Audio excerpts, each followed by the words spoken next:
নমস্কার আমার ছোটো ছোটো ভাই বোন এবং আমার স্টুডেন্টরা, আশা করছি তোমরা ভগবানের কৃপায় সবাই ভালো রয়েছো। আজ আমি 12-এর ফাইনাল সাজেশান নিয়ে উপস্থিত হয়েছি। আমরা সাজেশানকে দুটো ভাগে ভাগ করেছি। আজকে কেবলমাত্র আমি যে সাজেশানটা নিয়ে এসেছি তোমাদের 2025-এর, এটা করলে তোমরা 100% এখান থেকে কোশ্চেন পাবে। শুধু যেগুলো দিয়েছি ভালো করে রাখো।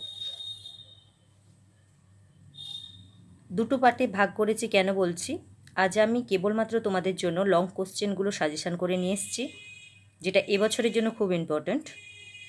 আরেকটা আমি তোমাদের দেব, সেখানে শুধুমাত্র তোমাদের থাকবে রচনা এবং সেখানে কেবলমাত্র তোমাদের জন্য থাকবে ব্যাকরণ।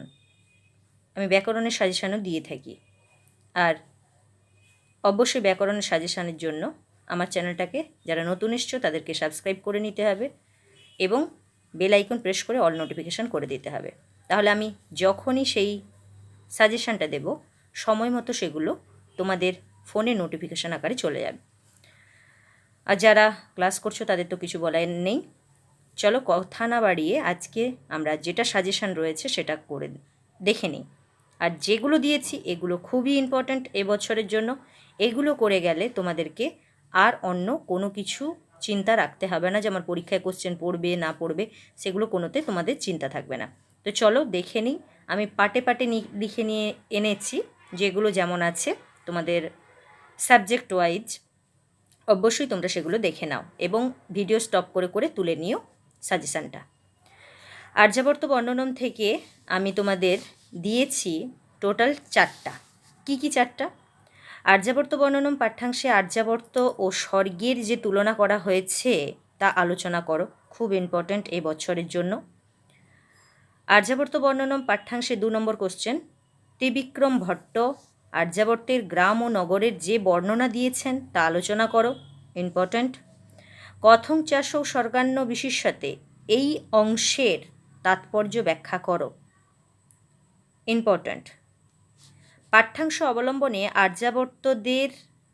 আর্যাবর্ত দেশের সংক্ষিপ্ত বর্ণনা দাও, অথবা ত্রিবিক্রম ভট্ট রচিত আর্যাবর্ত বর্ণনমের সারাংশ লিপিবদ্ধ করো। এটা না পড়লেও চলবে, তবু আমি এটা কেন তোমাদের পড়ে রাখতে বলবো, আমি একটা ট্রিক্স যেটা আগেরবারেও দিয়েছিলাম এখনও দিচ্ছি। এটা পড়ে রাখলে তোমরা যদি কোনো কোশ্চেন, আমার এখান থেকে যা যা দিয়েছি সমস্ত কোশ্চেন অবশ্যই তোমরা পাবে। তবু যদি বাই চান্স না পাও, তো যদি না পাও তার জন্য বলছি, যদি না পাও, যদি, কিন্তু এখান থেকে অবশ্যই পাবে। আমার প্রত্যেকটা আগের ভিডিওগুলো দেখবে যে সাজেশান দিয়েছি প্রত্যেকটা লেগেছে। এই জন্য বলছি যদি না পাও বাই চান্স, বা পারবে না, এতগুলো কোশ্চেন মুখস্থ করতে পারবে না, তাদের ক্ষেত্রে বলবো সারাংশটা অবশ্যই দেখে রাখো। যেই কোশ্চেনটা তোমাদের দেবে এই বিষয়ের ভেতর, যে কোশ্চেনটা দেবে সেই কোশ্চেনের হিডিংটা দিয়ে তুমি এই পুরো সারাংশটা যদি লিখে দাও, তাতেও কিন্তু তোমাকে কিছুটা হলেও নাম্বার দেবে। নাই মামার চাইতে কানা মামা ভালো, তাহলে অবশ্যই এই জন্য আমি বলবো সারাংশটা দেখে রাখো। তাহলে তোমরা এটা স্টপ করে দেখে নিও। এই 4টা হলো আমাদের আর্যাবর্ত বর্ণনমের এবছরের ইম্পর্ট্যান্ট কোশ্চেন, মেনলি 3টে। আর যারা পারবে না তাদের জন্য সংক্ষিপ্ত সার মানে সারাংশটা দেখে রাখতে বলেছি। এবার বনগতা গুহা থেকে 3 থেকে 4টা দিয়েছি। কি? বনগতা গুহা থেকে দিয়েছি কশ্যপ অলিপর্বা চেতি সহোদরৌ, কশ্যপ এবং অলিপর্বার সম্পর্ক ও তাদের আর্থিক অবস্থার বর্ণনা দাও। কশ্যপ অলিপর্বার সম্পর্ক এবং তাদের আর্থিক অবস্থার বর্ণনা দাও এবছর খুব ইম্পর্ট্যান্ট। ততপরং দৈব সায়ত্তম প্রসঙ্গ উল্লেখ করে উদ্ধৃতাংশটির বা উদ্ধৃতিটির তাৎপর্য ব্যাখ্যা করো।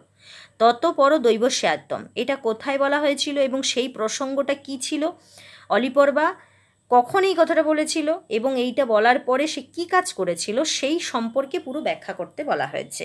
এটা এবছরের জন্য খুব ইম্পর্ট্যান্ট। পরের কোশ্চেনটাও এবছরের জন্য খুব ইম্পর্ট্যান্ট। আগের বছর যেহেতু পড়ে না, এটা এবছরের জন্য খুব ইম্পর্ট্যান্ট। বনগতা গুহা অবলম্বনে অলিপর্বার চরিত্র বিশ্লেষণ করো। এই 3টে খুবই ইম্পর্ট্যান্ট। এরপরে আমরা পরের যে সাজেশান সেখানে কি বলেছে দেখে নেব। আরেকটা দেওয়া হয়েছে যেটা সারসংক্ষেপ, যেটা আগের বারের মতোই, যারা পারবে না তাদের জন্য সারসংক্ষেপ। এই সারসংক্ষেপটা করে রাখলে যে কোনো কোশ্চেন এই অধ্যায় থেকে দিলে তার হিডিংটা তুলে রেখে সারসংক্ষেপটা লিখে দিতে পারবে, তাই সারসংক্ষেপটা দেওয়া হয়েছে। অতএব এটা না করলে চলবে যারা ভালো স্টুডেন্ট, আমি আশা করবো আমার এখানে যারাই দেখে সবাই ভালো স্টুডেন্ট। তো এটা না করে তিনটে যে বললাম আগের তিনটে, সেই তিনটে করলে তোমরা কিন্তু ওখান থেকে কোশ্চেন পেয়ে যাবে। এরপর আমরা এলাম পদ্যাংশে। পদ্যাংশে দুটো থাকবে, তার মধ্যে একটা লিখতে হবে। দুটো কি কি? গঙ্গা স্তোত্রম এবং শ্রীমদ্ ভগবদ্ গীতা, এই দুটো থাকবে, দুটোর মধ্যে যে কোনো একটা তোমাদের লিখতে হবে পরীক্ষাতে। আগেরটাতে আর্যাবর্ত বর্ণনম, বনগতা গুহা, দুটো থেকে কোশ্চেন থাকবে, দুটো যে কোনো একটা তোমাদের লিখতে হবে। কোনো কোনো সময় কী করে, তোমাদেরকে বাজানোর জন্য যারা পরীক্ষা নিচ্ছে তারা কি করে দেয়, দুটো কোশ্চেনের মধ্যে দুটো চ্যাপ্টার থেকে না দিয়ে তারা একটা চ্যাপ্টার থেকে দুটো কোশ্চেন তুলে দেয়। তাই আমাদেরকে দুটো কোশ্চেন, দুটো চ্যাপ্টার থেকেই কোশ্চেনগুলো করতে হয়। তো চলো, পদ্যাংশ থেকে তোমাদের যেটা করতে হবে সেটা হলো, প্রথম নম্বর, সেই গঙ্গা স্তোত্রম অবলম্বনে গঙ্গার রূপের বর্ণনা করো। এটা অবশ্যই এবছরের জন্য ইম্পর্ট্যান্ট। গঙ্গাকে শঙ্কর মৌলি বিহারিণী সম্বোধনের সার্থকতা প্রতিপাদন করো। গঙ্গাকে যে শঙ্কর মৌলি বিহারিণী বলা হয়েছে, মানে শঙ্কর শিবের মস্তকে যে তিনি বিচরণ করেন, এটা কেন সম্বোধন করা হয়েছে তার সার্থকতা প্রতিপাদন করতে বলা হয়েছে, দ্বিতীয় নম্বর কোশ্চেন। আর তৃতীয় নম্বর কোশ্চেন হচ্ছে গঙ্গার মাহাত্ম্য সংক্ষেপে লেখো। এই তিনটে কোশ্চেন তোমরা যদি গঙ্গা স্তোত্রম থেকে করে রাখো তাহলে তোমাদেরকে আর কিচ্ছু দেখতে হবে না, আর কিছু করতেও হবে না, শুধু এই তিনটে কোশ্চেন ভালো করে করে রাখবে। শ্রীমদ্ ভগবদ্ গীতা থেকে তোমরা যেটা করবে সেটা কি কি? শ্রীমদ্ ভগবদ্ গীতায় উল্লিখিত কর্মসন্ন্যাস ও কর্মযোগের আলোচনা করে কর্মযোগের শ্রেষ্ঠত্ব প্রমাণ করো। খুব ইম্পর্ট্যান্ট। শ্রীমদ্ ভগবদ্ গীতায় উল্লিখিত কর্মসন্ন্যাস এবং কর্মযোগের আলোচনা করে কর্মযোগের শ্রেষ্ঠত্ব প্রমাণ করো। খুব ইম্পর্ট্যান্ট কোশ্চেন। পরেরটা কি? পাঠ্যাংশে কাকে মিথ্যাচারী বলা হয়েছে তার চেয়ে শ্রেষ্ঠকে। ইম্পর্ট্যান্ট। পাঠ্যাংশে কাকে মিথ্যাচারী বলা হয়েছে তার চেয়ে শ্রেষ্ঠকে, অবশ্যই ইম্পর্ট্যান্ট, অবশ্যই পড়বে। আরেকটা, তিনটে যে দেওয়া হয়েছে শ্রীমদ্ ভগবদ্ গীতা থেকে, তিনটে ইম্পর্ট্যান্ট। স্বধর্মে নিধনং শ্রেয় পরধর্ম ভয়াবহ। স্বধর্মে নিধনং শ্রেয় পরধর্ম ভয়াবহ, তাৎপর্য বর্ণনা করো। এই তিনটে যদি শ্রীমদ্ ভগবদ্ গীতা থেকে করে নাও, এখান থেকে অবশ্যই তোমরা একটা পেয়ে যাবে। এই গেল আমাদের পদ্যাংশের এবং গদ্যাংশের কোশ্চেন। এরপর আমরা দেখে নেব বাসন্তিক স্বপ্নম, নাট্যাংশ। নাট্যাংশ থেকে সেম টু সেম দুটো কোশ্চেন দেওয়া থাকবে, তোমাদেরকে করতে হবে 5 নম্বরের একটা। কি কি দিয়েছি আমি এখান থেকে?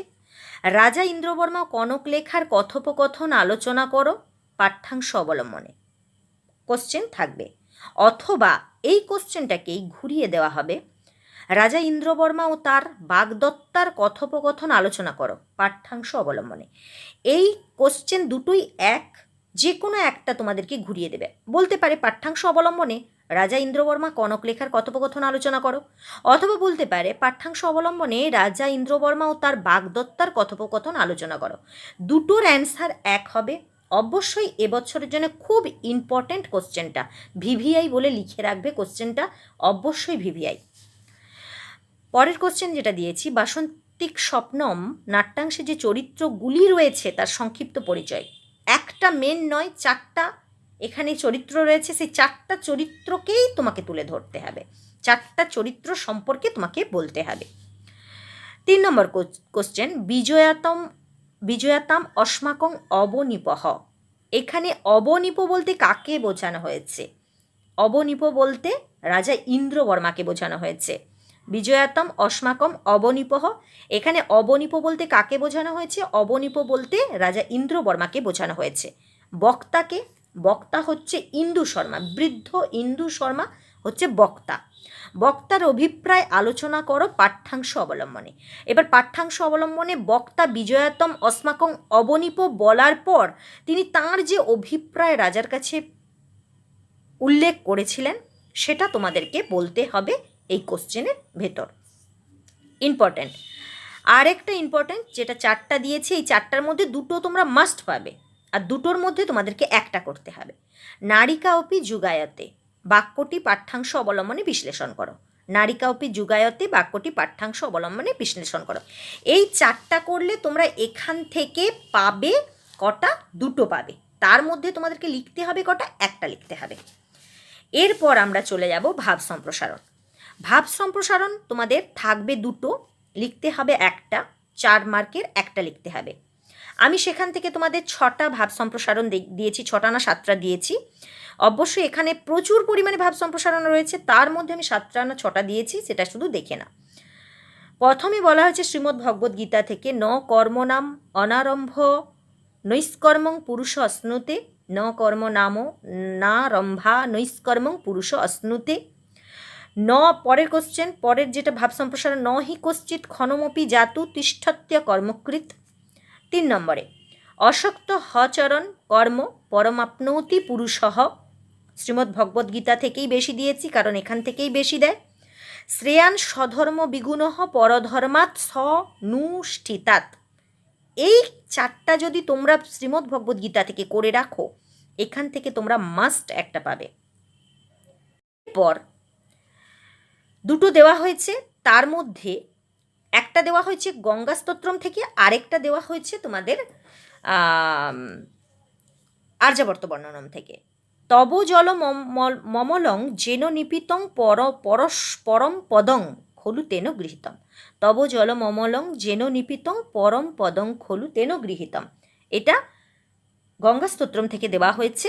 এবং 6 নম্বরে দেশঃ পুণ্যতম দেশঃ কস্যাসৌ ন প্রিয় ভবেত, এটা দেওয়া হয়েছে আর্যাবর্ত বর্ণনম থেকে।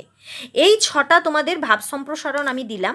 এই 6টা ভাব সম্প্রসারণ থেকে তোমরা অবশ্যই 6টা ভাব সম্প্রসারণ করে গেলে ওখান থেকেই তোমরা পেয়ে যাবে। আর আমি বারবার বলছি তোমরা স্টপ করে করে তুলে নিও, আমি টাইম ওয়েস্ট করছি না, তাই ভিডিওটাকে বড় করতে চাচ্ছি না, তাই আমি তাড়াহুড়ো করে বলে যাচ্ছি। এরপরে আমাদের বাকি থাকলো সাহিত্যের ইতিহাস।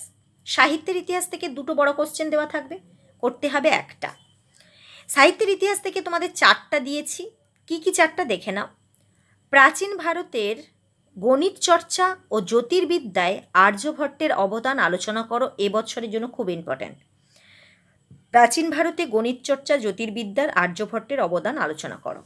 2 নম্বরে প্রাচীন ভারতে গণিত চর্চা এবং জ্যোতির্বিদ্যা সম্পর্কে লেখো। গণিত চর্চা এবং জ্যোতির্বিদ্যা সম্পর্কে লেখো। গণিত চর্চা জ্যোতির্বিদ্যা সম্পর্কে লিখতে হলে পুরোটা লিখতে হবে। আর যদি গণিত চর্চা জ্যোতির্বিদ্যার শুধু আর্যভট্টের অবদান বলে, তাহলে আর্যভট্টেরটা লিখতে হবে। তাই 2টো কোশ্চেন দেওয়া হয়েছে এখান থেকে। মহাকবি কালিদাস রচিত মেঘদূতম বিষয়ে সংক্ষেপে আলোচনা করো।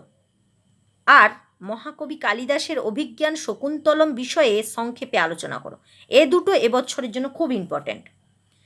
আর ভাষ সমস্যা আলোচনা করো, একটু দেখে রেখো, এটার হয়তো পড়তে পারে, যার জন্য আমি ভাষ সমস্যাটা আলোচনা করোটা দেখে রাখতে বলছি। বেশি ইম্পর্ট্যান্ট মহাকবি কালিদাস রচিত মেঘদূতের বিষয়বস্তু, কালিদাসের অভিজ্ঞান শকুন্তলমের বিষয়বস্তু, এবং গণিত চর্চায় আর্যভট্ট, গণিত চর্চা জ্যোতির্বিদ্যা আর্যভট্টের অবদান, এবং গণিত চর্চা জ্যোতির্বিদ্যা সম্পর্কে লেখো। এই 4টা কোশ্চেন মেনলি তোমার সাহিত্য, সংস্কৃত সাহিত্যের ইতিহাস থেকে ইম্পর্ট্যান্ট। আমাদের আরেকটা বিষয় থেকে গেল, সেটা হলো সংস্কৃত ভাষা সাহিত্য। সেই সংস্কৃত ভাষা সাহিত্য থেকে 2টো কোশ্চেন আসে, লিখতে হয় একটা 5 মার্কসের। সেখান থেকে আমি 3টে দিয়েছি তোমাদের, কেবল 3টে। সেই 3টে কোশ্চেনের মধ্যে অবশ্যই তোমরা 2টো পাবে। কি বলেছে? ইন্দো ইউরোপীয় 10টি ভাষাগোষ্ঠীর নাম লেখো। ইন্দো ইউরোপীয়র 10টি ভাষাগোষ্ঠীর নাম লেখো। 2 নম্বরে ভারতীয় আর্য ভাষার কয়টি স্তর, কি কি, এবং তাদের মধ্যে নব্য ভারতীয় আর্য ভাষা সম্পর্কে যা জানো লেখো। এটা 2য় নম্বর কোশ্চেন। আর 3য় নম্বর কোশ্চেন হচ্ছে কেন্তুম গুচ্ছ ও শতম গুচ্ছ কি, উদাহরণ সহ এদের পরিচয় দাও। কেন্তুম গুচ্ছ ও শতম গুচ্ছ কি, উদাহরণ সহ এদের পরিচয় দাও। এই 3টে কোশ্চেন তুমি করে গেলে এখান থেকে 2টো মাস্ট পাবে, একটা তোমাকে লিখতে হবে। এই ছিল আমাদের পরীক্ষার অনেক আগে তোমাদের আমি সাজেশান দিয়ে দিলাম। আর এই সাজেশানগুলো যদি তোমরা ঝরঝরা করে মুখস্থ করে নিতে পারো, তাহলে তোমাদেরকে পরীক্ষায় কেউ তোমাকে 80 থেকে আটকাতে পারবে না। আর 20 নাম্বার তো রয়েছে তোমাদের প্রজেক্টে, সেখান থেকে তোমরা পেয়ে যাবে। অতএব তোমরা 100% নাম্বার অবশ্যই পাবে যদি সাজেশানগুলো দেখো। আর একবার বলে দিচ্ছি, অবশ্যই তোমাদের জন্য আরেকটা পার্ট আসবে, যেটা তোমাদের ব্যাকরণ এবং রচনা নিয়ে আরেকটা পার্ট আসবে, সাজেশান 12-এর। অবশ্যই তার জন্য আমার চ্যানেলের দিকে অবশ্যই নজর রেখো। যারা নতুন এসছো তাদের উদ্দেশ্যে বলবো, অবশ্যই আমার চ্যানেলটাকে সাবস্ক্রাইব করে নাও এবং বেল আইকন প্রেস করে দাও। তাহলে অল নোটিফিকেশানটাকে প্রেস করে দিলে যখনই আমি তোমাদের জন্য সাজেশানটা নিয়ে উপস্থিত হব, সময় মতো সেগুলো তোমরা তোমাদের ফোনে নোটিফিকেশান আকারে পেয়ে যাবে। তো চলো কথা না বাড়িয়ে, যতক্ষণ না তোমাদের জন্য সেকেন্ড সাজেশান নিয়ে ফিরছি, ততক্ষণ পর্যন্ত সবাই ভালো থাকবে, সুস্থ থাকবে।